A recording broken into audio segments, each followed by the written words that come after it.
Darksiders 2 is definitely a much bigger game. You got to remember that we're going to give you the horse much earlier on than we did in Darksiders 1, so you're going to get a chance to traverse across, wide expanses. You're going to explore. You're going to come across a lot of quests. You're going to come across a lot more NPCs. You're going to come across guys who can sell you stuff, upgrade your weapons. So it's a much more expanded game. So our reasons for using Death as the next protagonist for the game, Darksiders 2, it was a natural decision, really, to be honest, because for us in the story, Death is kind of their unofficial leader. He's kind of like the big brother of the Horseman in our version of the story, and it made sense for him to go out and clear War's name, because War's been accused of setting off the false apocalypse. And now, Death is very different because he doesn't take everything at face value. So, with War, everything's black and white. It's like straightforward, and he's an honor-bound, dutiful soldier, and he'll do whatever it takes. Death is not like that. He questions everything. So he knows something's up.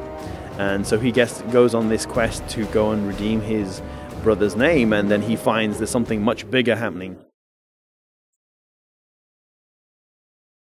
There's definitely a continuation of the story. It does expand on the lore. I mean, our whole idea was to build upon the existing stuff in Darksiders 1 and expand the universe. And actually, I think it expands even beyond Darksiders 2. So there's a lot of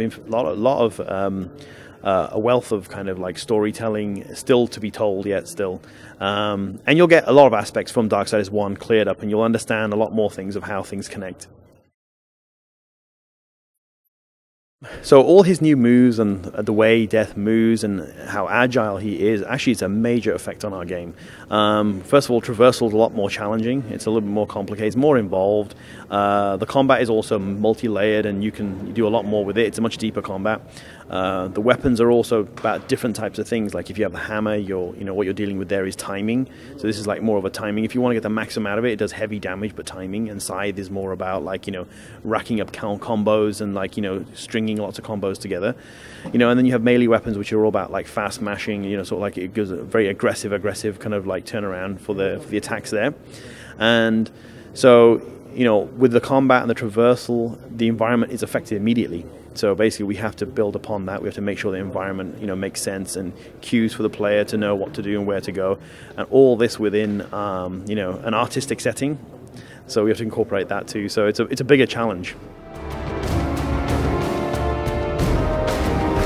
Well, there's not something really I can talk about right now, but I think we use a pretty powerful machine. Obviously which obviously means more resources. It means you can do a lot more.